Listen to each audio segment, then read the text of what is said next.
마태복음 강해 91번째 시간입니다. 오늘은 우리가 우리에게 잘 알려져 있는 감추인 보화의 비유를 생각해 볼 것이에요. 이 보화를 살펴보기 전에 지난 시간의 내용을 우리가 조금 정리를 해야 오늘 우리가 살펴보는 이 말씀이 우리에게 어떤 의미로 다가오는지를 좀 더 분명하게 알 수 있을 듯 싶습니다. 우리는 7개의 비유 가운데 지난 시간에 네 번째 비유를 살펴보았어요. 겨자씨 비유, 누룩의 비유입니다. 그 겨자씨 비유와 누룩의 비유를 저는 하늘에서 해같이 빛나는 의인의 생에 관한 비유다, 이렇게 말씀을 드렸습니다. 무슨 말인가 하면 작은 겨자씨가 그 속에 있는 생명, 즉 우리에게 떨어진 말씀의 씨 때문에 잘 자라나서 이방인들 그리고 하나님을 알지 못하는 모든 사람들에게 쉼의 자리를 깃들도록 제공함으로 말미암아 하나님의 나라가 어떤 것인지를 보여주는 거예요.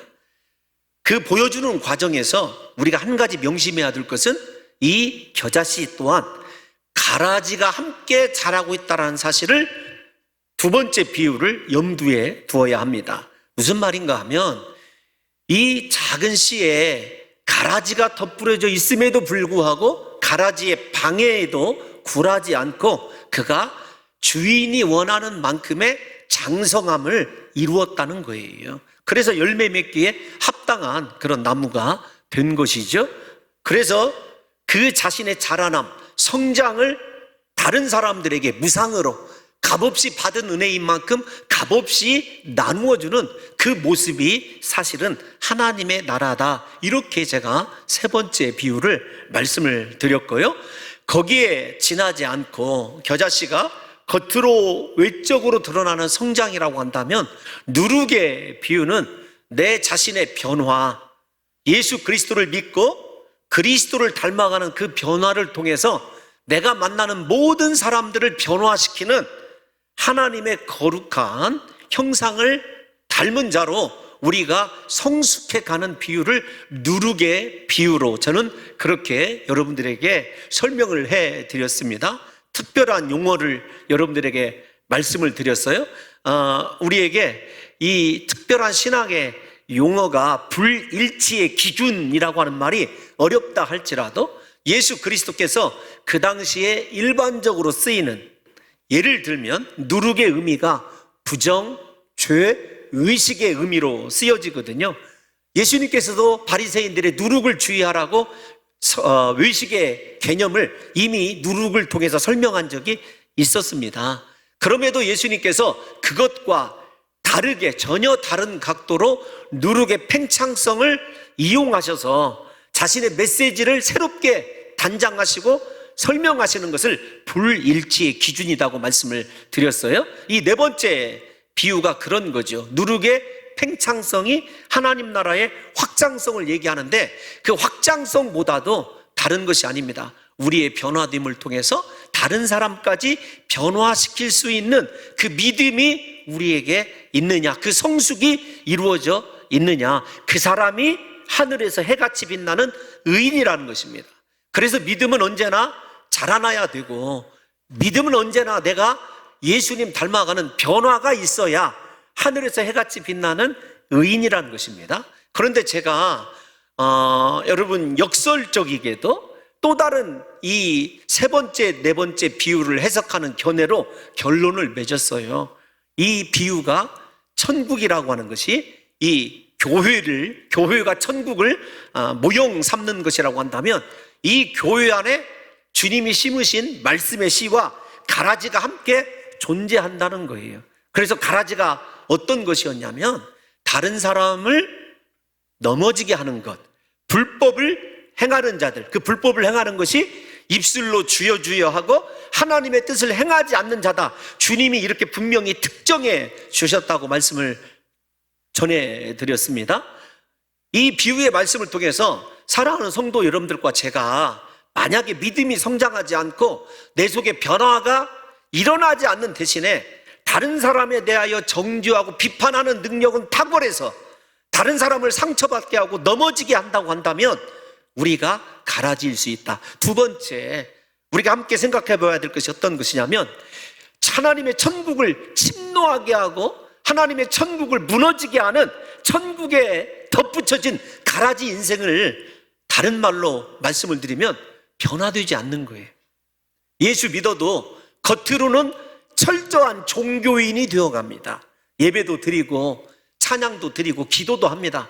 물질도 잘 드립니다. 문제는 무엇이냐면 내 속에 예수 그리스도를 담는 변화가 일어나지 않는 것. 그래서 나의 변화되지 않는 모습이 다른 사람들에게 걸려서 넘어지게 되는 것, 그것이 바로 가라지의 인생이기 때문에 저와 여러분들이 이 세 번째, 네 번째 비유를 통해서 나는 똑같은 비유이지만 하늘에서 해같이 빛날 인생인가, 아니면 마지막 때 뽑혀서 불에 던져질 가라지의 인생인가 라고 하는 것이 이 세 번째, 네 번째 비유를 가지고 내 삶을 지금 정확하게 들여다보면 우리가 어디에 속하여 있는 부류인지를 잘 알 수 있다는 것입니다. 오늘 이 다섯 번째 비유만 살펴보게 되겠지만, 다섯 번째, 여섯 번째 비유는 천국의 발견이에요. 그런데 일단 여기를 좀 설명을 하죠. 다섯 번째, 오늘 우리가 살펴볼 감추인 보화의 비유는 우연이란 말을 성경적이냐 아니냐 이것 때문에 시험에 들지 말고요, 그러면 이렇게 단어를 쓰겠습니다. 의도치 않게 천국을 발견한 사람이에요. 다섯 번째 비유가. 여섯 번째 비유는 천국을 발견하기 위하여 의도한 사람이 천국을 발견하는 비유입니다. 좋은 진주를 구하는 상인의 비유가 여섯 번째 비유거든요. 이 다섯 번째, 여섯 번째 비유는 천국은 어떤 자들이 소유하게 되는가라고 하는 천국의 소유의 문제예요. 그런데 이 천국의 소유의 문제가 왜 이 세 번째, 네 번째 비유와 연관이 되어져 있느냐면, 천국은 이 세상이 아니지 않습니까? 이 세상 것이 아니에요. 자신의 성장함을 통해서 다른 영혼들을 섬겨보고 자신의 변화됨을 통해서 예수님 닮아가고 하나님의 뜻을 이루는 이 가치 있는 인생이 너무도 귀한 사람은 지난날의 자신의 삶, 이 세상을 과감하게 팔아버릴 수 있어요. 버릴 수 있습니다. 그리고 오직 천국만을 소유할 수 있는 거죠. 그래서 분명히 다시 정리를 해드리면, 세 번째, 네 번째 겨자씨의 비유와 이 누룩의 비유를 통해서 예수 믿고 하나님이 원하시는 인생, 그리고 나를 통하여 다른 사람들이 변화되고 함께 성장해 감으로 모든 영혼들을 품어줄 수 있는 장성한 큰 나무가 되는 그 하나님 나라 법칙이 너무도 귀한 보배라는 사실이 믿어지는 사람은 자신의 것을 팔아버릴 수 있어요. 버릴 수 있습니다. 천국을 살 수 있다라는 이야기죠. 그래서 세 번째, 네 번째 비유와 다섯 번째, 여섯 번째 비유는 같은 의미이지만 발전해가는 천국의 모습이다, 이렇게 정리해드릴 수 있을 것 같아요.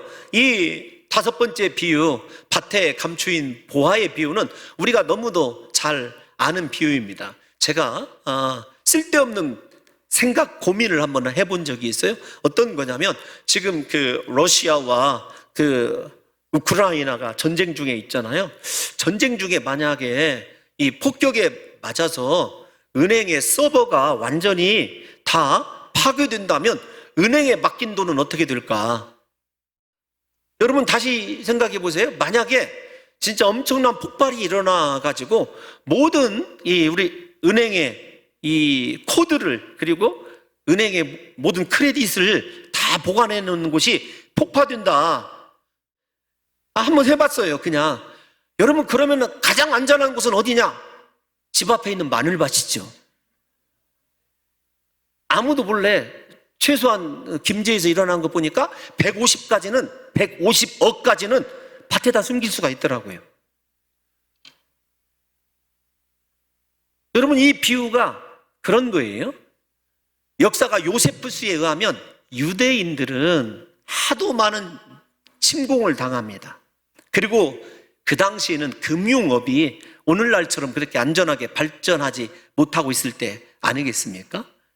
전쟁도 많이 일어나고 또 우리가 잘 아는 대로 예수님 시대에 강도가 참 많았어요. 그래서 예수님께서 모든 사람들이 익히 잘 알고 있는 예루살렘에서 여리고로 내려가다가 강도 만난 사람의 비유도 그래서 예수님께서 들려주시는 거거든요. 그러니까 언제 돈을 가지고 있다가 강도 만날 줄 모르니까 만약에 땅을 팔았다 할지라도 내가 살아있으면 70년, 희년 때 다시 찾을 수 있기 때문에 자신의 그 밭, 하나님이 정해준 유대의 규례에 따라서 제비 뽑기로 배당받은 자신의 조상 때부터 내려온 그 땅에다가 보화, 돈을 묻어둔 거예요.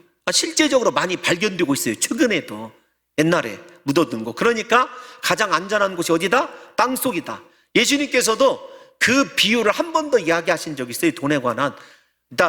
마태복음 25장에 가서 배우실 터인데요. 달란트 비유 있지 않습니까? 그 한 달란트 맡은 자가 땅속에다가 감추어놨다.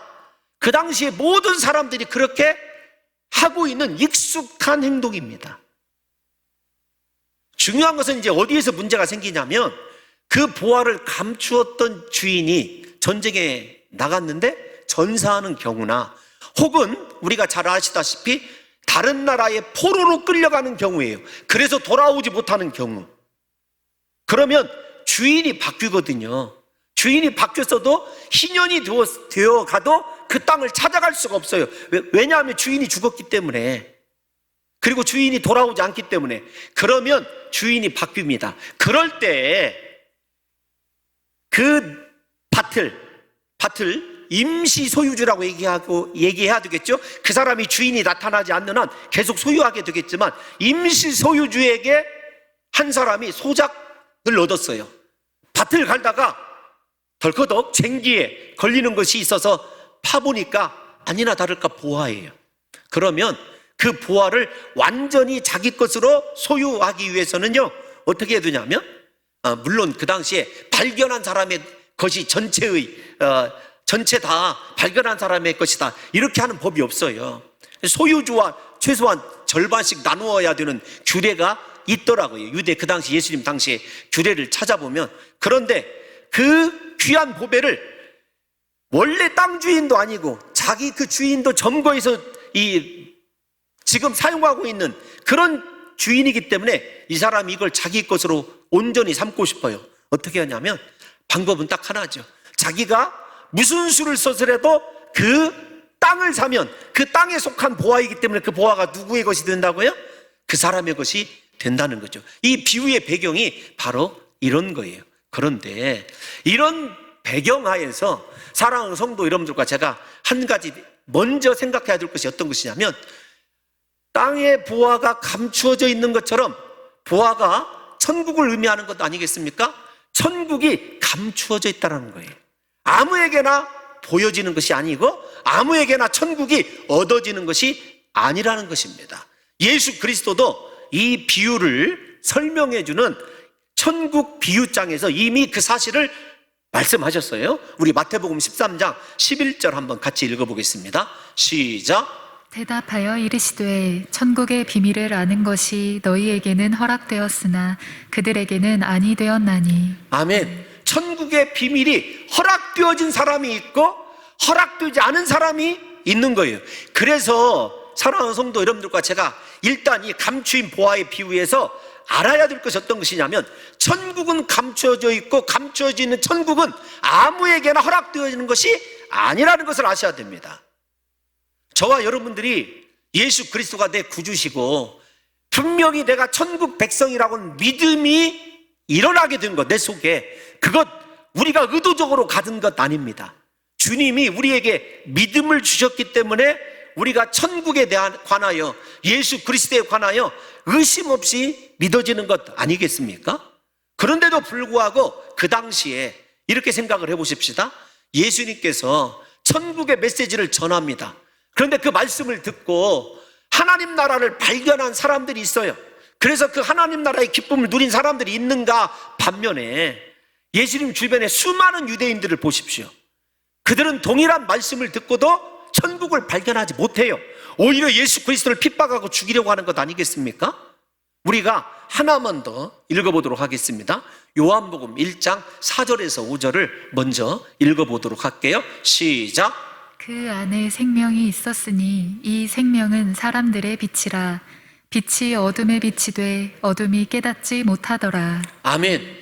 저 말씀이 도대체 얼마나 사람의 완악한가, 하나님께서 허락하시고 지금 말씀을 통해서 보여주시는, 중요합니다. 이 단어가 말씀을 통해서 보여주시는 하나님의 나라를 왜 받아들이지 못하느냐, 허락되어 있지 않기 때문이라는 것이에요. 이게 굉장히 중요합니다. 생각해 보십시오. 빛이 어두움에 비쳤는데 어두움이 깨닫지 못하더라. 옛날에 저희 어렸을 때 가끔 전기가 나갈 때가 있었어요. 최근에 그 미얀마 신학교 때문에 다녀왔지 않습니까? 전기가 나가는 경우가 있대요. 그래서 발전기를 예비해 놓고 있어요. 학교에도.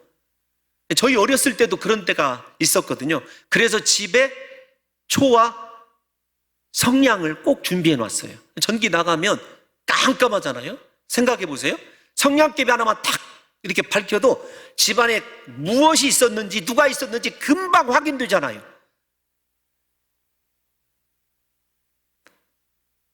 아니 정말이에요. 전기가 나갔을 때가 있었어요, 여러분. 그럼 의심하는 눈으로 바라보면 안 됩니다.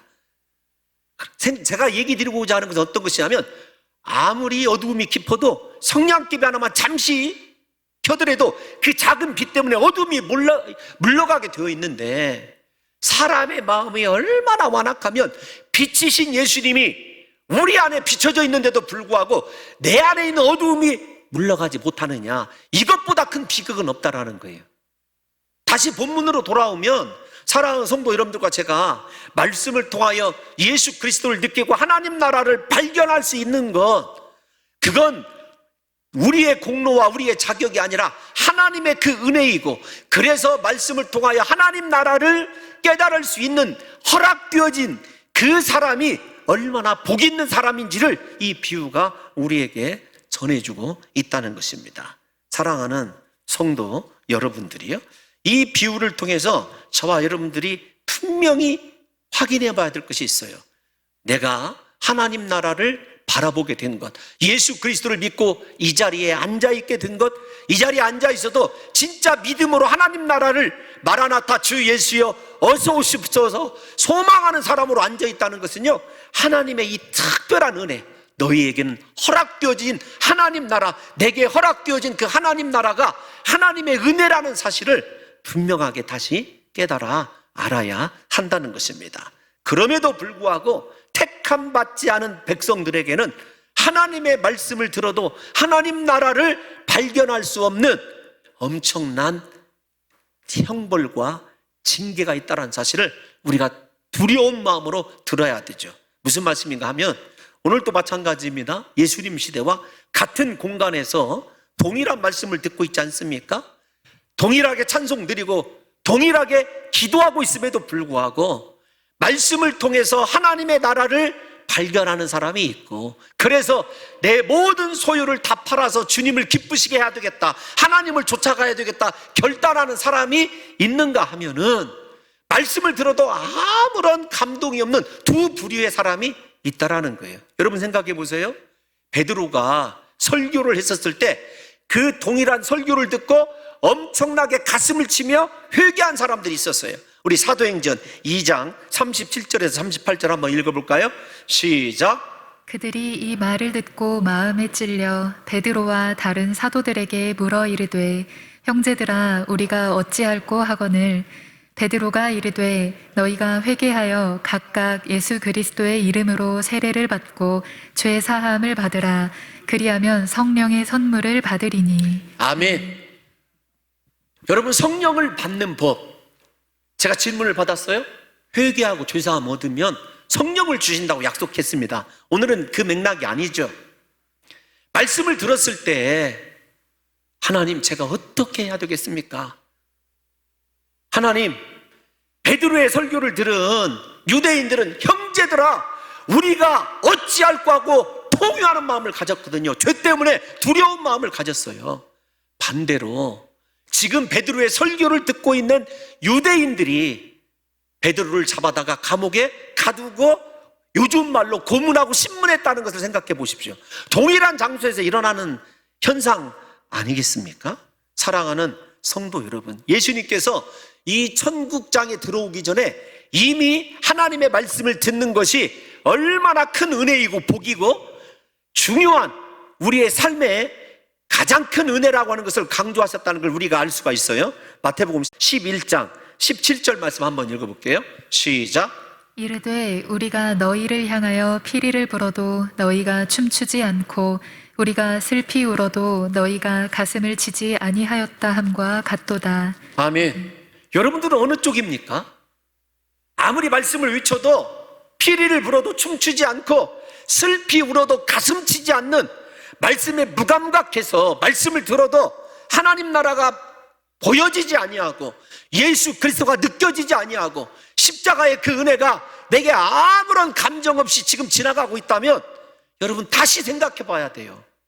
우리에게 가장 중요한 것은요, 말씀을 듣는 거예요. 말씀이 들려진다는 것은 말씀이 허락되어졌다는 말씀이고 천국 백성이란 말씀이거든요.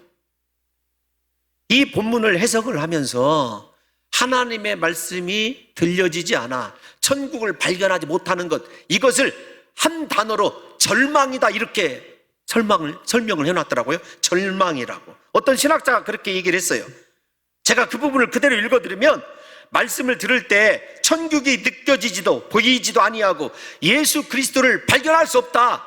그 사람은 이미 심판받은 절망의 상태라는 거죠. 예수 안에 절망이 어디가 있습니까? 전능하신 하나님 앞에서. 그런데 절망이 있다라는 거예요. 말씀이 들려지지 않는 것. 여러분 생각해 보십시오. 같은 예배를 드리면서 아니 저 목사는 왜 그렇게 계속해서 몇 년째 마태복음이야, 그것도 40분씩 꼬박꼬박, 축복 기도는 왜 그렇게 길어, 등등등. 하나님의 지금 말씀을 듣는 이 시간에 여러분들 속에 중심에 지금 하나님 말씀에 대한 소망이 있느냐 없느냐, 설교를 잘하고 못하고는 두 번째 문제이고요. 말씀이 들려지는 것이 얼마나 큰 은혜인지 몰라요. 말씀이 들려져야 회개를 할 것이고 회개해야 성령이 임하는 것 아니겠습니까? 사랑하는 성도 여러분들과 저에게 오늘 하나님께서 말씀을 듣는 귀를 열어주시기를 예수님의 이름으로 축원합니다. 그래서 13장에서 드러나는 말씀, 계속해서 반복되는 말씀이 들을 귀 있는 자는 들을지어다예요. 말씀을 들어질 때 천국이 임하기 때문에 그런 것 아니겠습니까? 부디 우리 사랑하는 성도 여러분들과 제가 오늘부터 주여 내게도 말씀이 들려짐 때문에 죄를 발견하고 하나님 어찌해야 됩니까? 통회할 뿐만 아니라 진실로 말씀에 반응할 수 있는 하나님의 백성이고 천국 백성이어서 내게 하나님 나라에 감추어진 그 비밀이 허락되어졌다라고 하는 기쁨을 가지고 살아갈 수 있는 귀한 성도들 되시기를 예수님의 이름으로 축원합니다. 여러분, 앞에서 제가 이렇게 말씀을 드렸어요. 의도치 않게 발견된 천국이다, 이 천국의 모습이. 그래서 구원은 오직 하나님의 은혜이다, 반복되는 말씀 아니겠습니까? 지난주에도 말씀을 드렸어요. 그런데 이 부분을 이 농부가 보화를 발견하려고 밭을 가른 것은 아니잖아요. 그래서 의도치 않은 이 천국의 발견이다 이렇게 말씀을 드리는데, 이 부분을 해석을 하면서 눈에 띄는 조금 해석이 있더라고요. 어떤 거냐면 키엘 케고라고 하는 유명한 철학자가 있지 않습니까? 그 철학자가 이렇게 얘기를 했어요. 이 부분을 마치 고아가 상상도 못했던 부자 아버지를 만난 것과 같다. 얼마나 놀라운 사실입니까? 아무것도 없고 천대받는 고아였는데 자기 아버지가 재벌이었어요. 그런 예가 심심치 않게 뉴스에서도 세계 각처에서 들려오지 않습니까? 그 고아는 이제 무엇이 되겠습니까? 부자가 되는 거죠. 아니, 저는 왜 이 말씀에 눈을 띄었냐면 여러분들이 지극히 좋아할 줄 알았어요. 부자가 된다고 하는 그 이야기 때문에. 그런데 진짜 이런 일이 성경에 일어나죠. 의도치 않게. 가장 눈에 띄는 사람이 이 말씀을 묵상하면서 사마리아 수가성 여인이더라고요. 요한복음 4장에 나오는 그 여인은 남편을 5번씩이나 바꿨던 사람입니다. 현재의 그 남자도 이제 남편이 아니에요. 모든 수가성 사람들로부터 손가락질 받고 조롱받는 사람이었어요. 그래서 여인들이 우물을 깃는 저녁 때 우물을 기르러 갈 수 없어요. 아무도 통행하지 않는 한낮의 그 뜨거운 정오에 우물을 길러 우물을 길러다니요. 물을 길러 물동이를 옆에 끼고 우물에 나갔는데 그곳에서 예수님을 만났어요. 생각해 보세요. 예수님 만나러 나갔습니까? 물을 길러 나갔습니까? 예수님 만나러 나갔는데 라고 하면 큰 오해죠. 사랑하는 성도 여러분, 물을 길러 나가서 그곳에 계신 예수님을 만나요. 예수님을 만났어도 그녀의 관심은 다시는 물을 길러 오지 않는 것밖에 없어요. 그런데 예수님께서 내가 하늘에서 내려온 생수다, 나를 마시는 자는 영원히 목마르지 아니하리라, 그 말씀이 딱 귀에 들어오는 순간 메시아다, 예배의 대상이라는 사실을 깨닫게 되죠. 생각해 보세요. 예수 그리스도를 맨 처음에 믿게 되었을 때 우리도 이 여인처럼 하나님 제발 물 좀 깃지 않게 해주세요. 사람과의 이 정말로 얽히기 싫은 관계에서 벗어나게 도와주세요. 그렇게 세상 것을 구하다가 말씀이 들려주는 순간 메시아이신 예수님을 발견하고 그리스도 예수를 위하여 이 수가성 여인이 어떻게 변하죠? 전도자가 됩니다. 사람들에게 가서 와 보라, 내가 메시아를 만났다, 성경에 약속된 그 일을 만났다, 그리스도를 증거하는 인생으로 변화되지 않습니까? 의도치 않게 예수님을 만났지만 그녀의 인생에 엄청난 변화가 일어난 거죠. 사랑하는 성도 여러분들과 저도 마찬가지예요. 예수 그리스도를 우리 성도님들을 바라보면 의도하고 만난 분도 있을 수도 있습니다. 다음 시간에 살펴보게 되겠지만, 그런데 대부분 제가 알고 있는 성도들 가운데는요, 사랑하는 아내가 여보 한 번만 나 따라서 교회 한번 가봅시다. 아니, 우리 교회에 지금은 이제 안수 집사님 되신 분도 계셔요. 아내 교회 다니는 거 그렇게 방해했다가 그분을 바라볼 때면 제가 흐뭇해서 하나님 더 귀한 인물로 써주세요 기도하거든요. 친구 따라서 친구의 권유 때문에 정말로 교회라는 곳을 처음으로 발디디고 1년을 눈물로 지내다가 여러분 세례받고 집사가 되고 예수 그리스도를 영접하고, 아 내가 이제 더 이상 이렇게 살아서는 안 되는데 나름대로 갈등하지만 신앙의 결단을 하는 집사님도 계십니다. 우리 교회에 세례 증서가 필요해서 교회에 등록했다가 여러분 지금은 말씀을 듣고 얼마나 충성하는 귀한 여종이 되었는지 몰라요? 제가 이 설교를 준비하면서 가장 인상에 남는 분이 있어요. 제 설교에는 PPL이 포함되어 있습니다. 그분이 지금은 안 계시기 때문에 목회자로서 가장 큰 보람은 전도 때 느끼는 거거든요. 열심히 전도했어요. 그랬더니 그분이 예수 그리스도를 믿기로 작정을 했습니다. 교회에 나오기로. 교회에 나오시는데 집에 들어갈 때 걸리는 것이 어떤 것이냐면 부적인 거예요. 부적. 아니 집안에 가보니까 부적이 그렇게 많아요. 근데 자기가 부적을 무서워서 못 떼는 거예요. 목사님 좀 예배 좀 드리고 이 부적 좀 떼달라고 그래서 그 부적 그거 아무것도 아니지 않습니까? 다 떼서 제가 불로 태워주고 예수 그리스도를 믿어라, 함께 잘 믿게 되고 오늘날에는 하나님께 은혜 받아서 찬양단을 하고 더 백두산을 열심히 운영하고 계신 집사님이 계세요. 자, 여러분 성도들을 바라보면서 의도치 않지만 하나님 나라가 그들에게 찾아와 준 것, 천국이 그들 안에 임하게 된 것, 저와 여러분들도 그런 것 아니겠습니까? 어머니 뱃속에서부터 교회 다닌 것 같았는데 어느 날 예수 그리스도가 내 구주라는 것이 믿어지고 인격적으로 그분을 만나게 되어서 그분 앞에 진실로 엎드려지게 되고 하나님을 찬송하는 사람이 된 것, 그게 다 우리에게 임한 하나님의 은혜 아니냐고요. 그래서 천국은 우리가 의도치 않음에도 불구하고 하나님의 나라가 내게 찾아와준 하나님의 은혜라는 사실을, 그리고 구원은 오직 그 하나님의 은혜로만 얻어진다는 사실을 인정하는 그 사람이 다음 단계의 신앙을 추구할 수 있다라는 것입니다. 사랑하는 성도 여러분들이요, 우리가 천국을 발견하는 것은 우리의 의지에 의해서가 아니에요. 오직 하나님의 섭리와 은혜로 시작되는 것 아니겠습니까? 그래서 제가 지난주에도 이렇게 이 말씀을 함께 읽자고 했었어요. 다시 한번 읽어보겠습니다. 우리 에베소서 2장 8절 한번 읽어볼게요.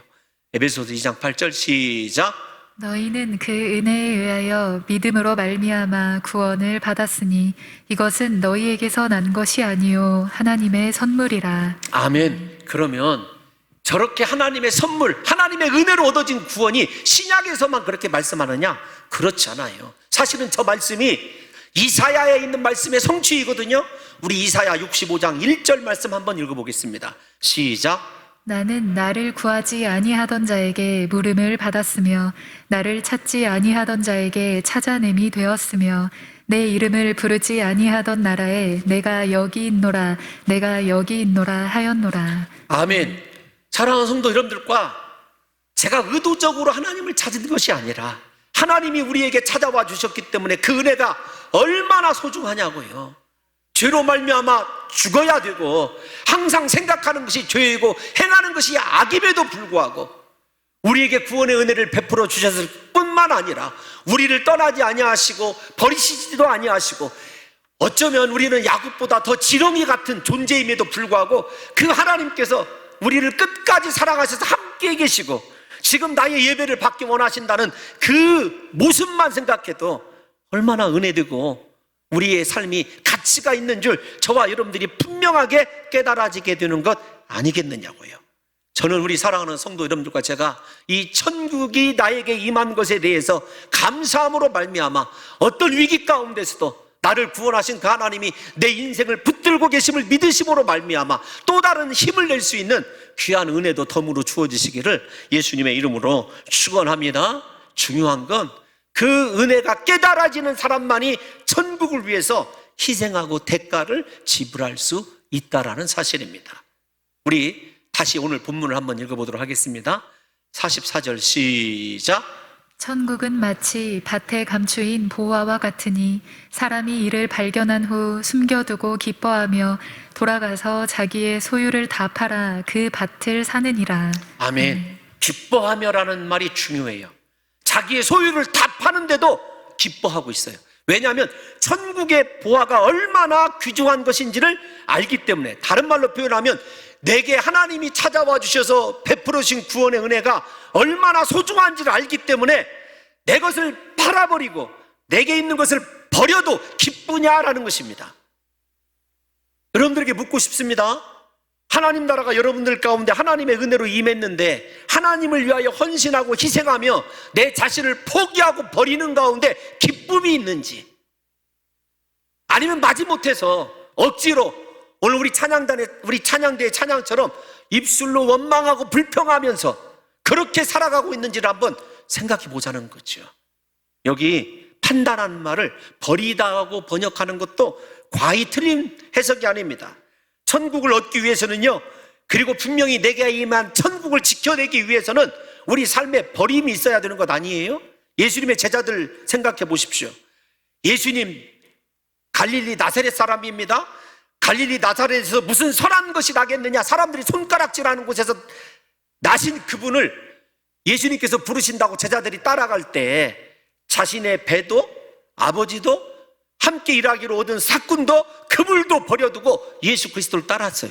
왜냐하면 사람들은 손가락질하고 무슨 나사렛에서 선한 것이 나겠느냐고 조롱하지만 예수님 안에 있는 천국을 발견하고 하늘에서 해같이 빛나는 인생이 있다라는 것을 신뢰하기 때문에 예수님 따라 나선 것 아니겠습니까? 기쁨으로 버릴 수 있는 것 아니냐고요.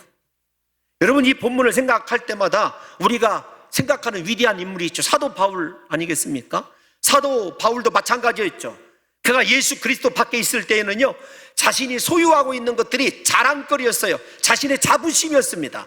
학벌, 출신, 거기에다 자기의 소유, 모든 것들이 다 자랑거리였죠. 그런데 예수 그리스도 안으로 들어가게 되었어요. 그것도 우연히 예수 그리스도를 만났습니다. 다메섹 도상으로 왜 갔죠? 예수님 만나러 갔습니까? 아닙니다. 예수 믿는 사람들 핍박하고 잡아주기로 가다가 예수님 만났어요. 예수님 만난 뒤에 그의 인생이 어떻게 바뀌었는지를 빌립보서 우리 3장 5절에서 6절 말씀 한번 읽어볼게요. 시작. 나는 8일 만에 할례를 받고 이스라엘 족속이요 베냐민 지파요 히브리인 중에 히브리인이요 율법으로는 바리새인이요 열심으로는 교회를 박해하고 율법의 의로는 흠이 없는 자라. 자기 자랑이에요. 과거에 저런 사람이었다. 그런데 예수 그리스도를 만나고 어떻게 바뀌었다고요? 7절 8절 읽어보겠습니다. 시작. 그러나 무엇이든지 내게 유익하던 것을 내가 그리스도를 위하여 다 해로 여길 뿐더러 또한 모든 것을 해로 여김은 내 주 그리스도 예수를 아는 지식이 가장 고상하기 때문이라.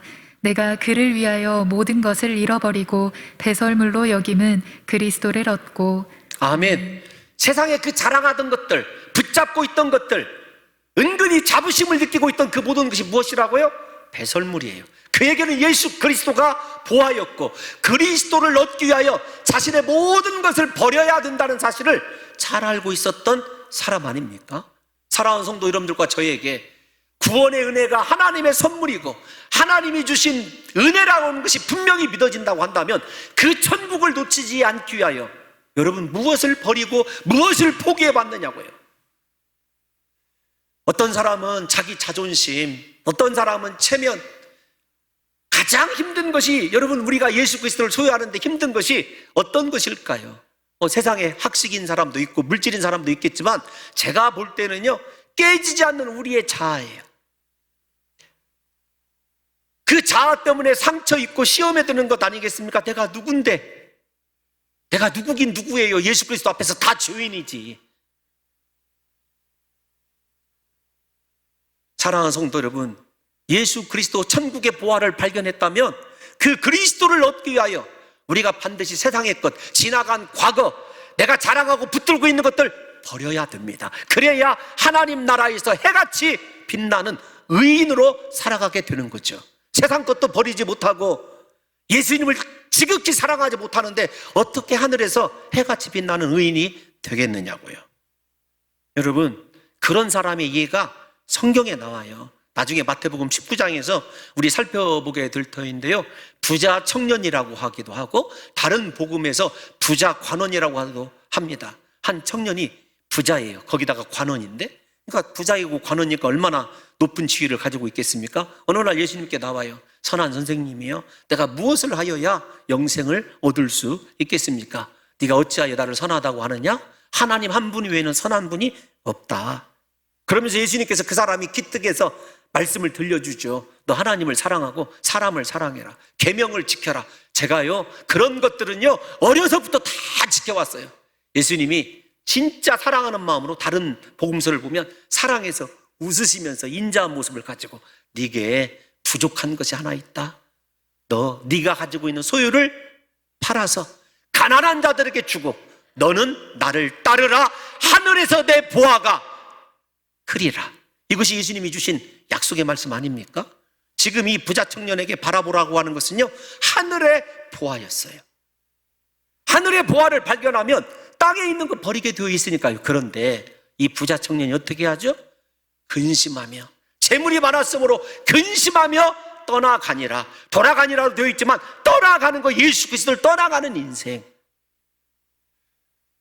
예수 그리스도를 위하여 버리지 아니하는 사람은 천국의 보화를 발견하지 못한 사람일 뿐만 아니라 저와 여러분의 인생 가운데 진실로 붙잡아야 될 것이 예수 그리스도임을, 십자가임을 잊어버리고 살아가는 어리석은 자이죠. 여러분, 이 시간에 물어봐야 됩니다. 나는 예수 그리스도를 떠난 사람이 아닌가? 아직도 그리스도 보화를 얻기 위하여 주님이 버리라고 하는 것, 포기하라고 하는 것, 팔아버리라고 하는 것 다 팔아버리고 주님만 기뻐하며 따라가고 있는지. 여러분, 신앙생활하면서 왜 인생의 기쁨이 사라져버렸습니까? 세상 것 때문에, 내 자아 때문에. 깨지지 않는 내가 천국의 걸림돌이라는 사실을 잊어서는 안 됩니다. 리빙스턴의 전기를 읽다가 가슴에 와닿는 글이 있어요. 무엇이냐면 나는 하나님 나라와 관계되지 않는 것은 다 버리리라는 말씀이에요.